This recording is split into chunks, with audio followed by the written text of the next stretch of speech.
Happy Tuesday for all of those who are in Madrid and Barcelona. Welcome to phase 1. How has it been? Have you noticed any difference since yesterday in the faces? I haven't personally. We did go out today. There are more people, but I feel like there were a lot more people ever since we had the whole face thing. So for me personally, I don't feel a difference yet. And so yeah, let me know, how about you, if you've actually noticed. I guess the one good thing is that we can now walk out as a family together, so that'll be nice. So yeah, that's what's going on over here in Madrid. For those of you who aren't in Madrid, we are now in phase 1 of the de-escalation. So there have been some changes, and one of those is that now both parents can walk with their children. And yeah, so along with that, as we're not seeing school starting again until September, I've decided to take a few steps back in the life. I will still be here every week, but instead of being here Tuesday, Wednesday, Thursday, I'll only be here Tuesday, Wednesday, just to kind of take advantage of the time that we're able to spend with the family. So yeah, that's something new that's happening for us with phase 1. And so let's get to today's topic, which is parenting and control, right? So before I get into it, I want to hear from you, and how would you define your role as a parent, right? What would you say your main jobs are, or what other roles do you see parent being? For me, the analogy?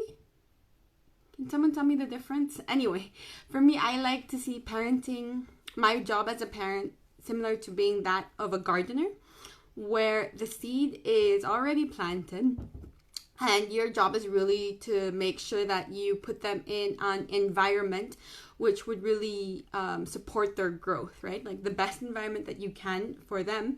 But knowing, again, that if you've planted a tomato seed, you're not going to get a strawberry, right? So it's just really nurturing what they already have inside them or who they already are.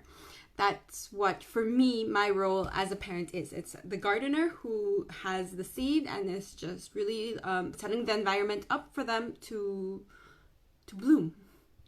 So yeah, let me know what your role as parenting is for you. And so the reason why I decided to talk about parenting and control today was because I was having a client, and I've seen this also with other people that I've been working with, of how they feel like their job as a parent is to control their child. Hi Jill, thanks for watching. Okay, so the question of today is, how would you define your role as a parent? So if you want to share, just put that in the comments. So yes, I've been talking to several parents, and they've been telling me how they feel like this pressure because they think that their job is to control their kids' behavior. And I understand. I would feel so pressured if that's the way that I looked at parenting as well, right? Because at the end of the day, our kids are separate human beings from us, and we cannot control their behavior. And so it kind of goes back to the gardening analogy, where it's like we can set up the environment so that they can thrive and they can prosper, but we cannot control their behavior. And so one thing that I liked that I read in the beginning of my parenting days was the idea of, or the meaning of discipline, right? And this meaning of discipline comes from Magda Gerber. So she is the founder of RIE, which is Resource for Parenting, RIE, Resource for Infant Educators. So her definition of discipline is training that develops self-control or that develops character. And so it's not about we, the parent, disciplining our child in the sense that we are controlling them so that they act a certain way, but it's really more about teaching them right? And she says that this idea of discipline is more closely linked to the Latin root of the word disciplina, which means instruction or knowledge. So for me, it takes off a lot of weight when we know that we're not supposed to, nor can we, control our child's behavior. And our job really as parents is to teach them how to do that, right? And it's not about actually being able to do it for them. It's just teaching them and giving them the environment and the tools that they need in order for them to do it themselves. So an example that I wanted to share with you was a client who I am working with, and the main reason that she started working with me was because she wanted her son to stop hitting her younger son, which is, of course, anyone who has more than 2 kids knows that this is something that most parents who have more than 2 kids would want. And so when we started this, I told her, okay, we have 2 ways of approaching this. We can look at yourself and remembering that the only person that you can kind of control is yourself. So we can look at your thoughts and the way that you're responding to the situation, or we can look at how you can really support your child, right? Kind of set up the environment, give him the tools, give him the support that he needs in order to lessen the hitting, right? And so she decided to go on that route on supporting her child. And so we did a whole bunch of different strategies that she could use. I asked her if she did some, if she has tried some. She had tried some of them. So we went with, all of these different options that I have to offer. So we went from setting limits, from using it, taking action without insult. So it's like focusing on protection, not punishment, and having a problem-solving conversation. And so while she saw some differences, it wasn't what she wanted. So I really started asking her, okay, what happens when your older son is hitting your younger son? And, does it bother your younger son? And, we just really started looking at her specific situation. And long story short, what we realized was that her seeing her children, her older son hitting the younger son, she was making it mean that she was a bad mom because she couldn't protect her younger son, and she also couldn't control her older son, right?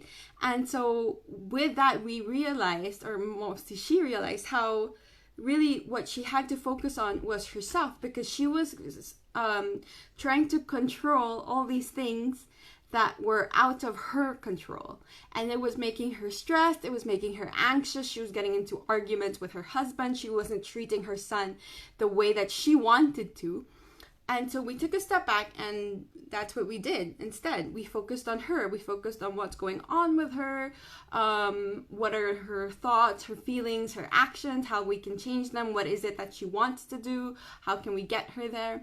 And the thing is, when we started focusing on her and focusing on the things that she could control, which is herself mostly, her son began to hit his brother less. Right? And so it's one of those things where you might not necessarily see the direct relation, but when one person in the family and when one person in the relationship or in any system changes, everyone else normally responds to that change. And so while it might seem counterintuitive to focus on yourself when the problem is your child, right? It's really surprising and also empowering, and for me it's also calming to see how focusing on ourselves as parents, as human beings, right, and focusing on what we can control and not trying to put our desires on things that we cannot control. And it's really nice to see how focusing on ourselves really helps everything else fall into place. So that's kind of the message that I want to give to you. If right now you are feeling like you are out of control, your kid is out of control, just take a step back, breathe, and really examine the situation and try to understand what is going on for your child, what is going on for yourself, and then focus on what it is that you want and how you can get there, keeping in mind that the only person that you can control, the only person that you can change is yourself. And if you need help with that, I am here, and this is exactly what I'm here for. So I hope you have a very lovely Tuesday evening. I'll be back here tomorrow so that we can talk about how my 2 weeks have been. On Thursday, again with phase 1, I'll only be going live Tuesday and Wednesday. But on Thursday, if you really feel the need to see me on Thursday, you can sign up for my problem solving workshop. It will be from 5 to 7 p.m. I'll share the link in the video description, and I hope to see you there. Bye.